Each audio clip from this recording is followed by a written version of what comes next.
2026 200 இடங்களில் வெற்றி பெற்று ஆட்சி அமைக்கப் போவது அதிமுக தான் என நாமக்கல் அருகே நடந்த கழக உறுப்பினர்களுக்கு அடையாள அட்டைகள் வழங்கும் விழாவில் முன்னாள் அமைச்சர் தங்கமணி திட்டவட்டமாக தெரிவித்துள்ளார்.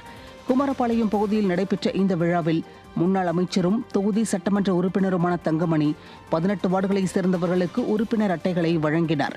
அப்போது பேசிய அவர், எங்கு பார்த்தாலும் லாட்டரி டிக்கெட் விற்கப்பட்டு வருவதாக குற்றம் சாட்டினார்.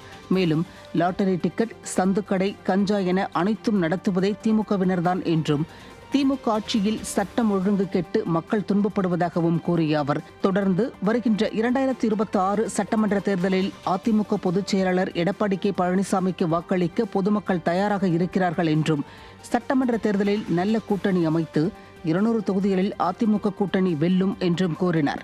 இந்த நிகழ்வில் ஏராளமான நகர கழக நிர்வாகிகள் கலந்து கொண்டனர். தேர்தலிலே அண்ணனா சாலினா என்று சொன்னார். மக்கள் அண்ணனுக்கு வாக்களிப்பதற்கு தயாராக இருக்கின்றார்கள். அது மட்டுமல்ல, கடந்த நாடாளுமன்ற தேர்தலிலே சிறிது நமக்கு தொய்வு ஏற்படுவதற்கு கூட்டணியும் இல்லாமல் இருந்தது. ஆனால் சட்டமன்ற தேர்தலில் நிச்சயமாக நாம் நல்ல கூட்டணி அமைத்து கிட்டத்தட்ட அவங்க சொல்வதை போல 200 தொகுதிகள் நாம் வெற்றி பெற போறோம். அதுதான் நடக்க போகிறது.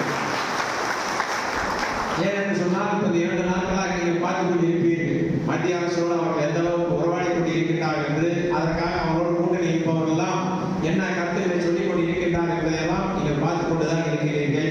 அவர்களை பற்றி நம்ம கவலையில் நல்ல கூட்டணி வரப்போகின்றது. நிச்சயமாக நம்முடைய அண்ணாதிமுக ஆட்சி தான், பொன்மனச்செல்வன் புரட்சித் தலைவர் எம்ஜிஆருடைய ஆட்சி தான், அம்மாவுடைய ஆட்சி தான், எடப்பாடியார் ஆட்சி தான். 26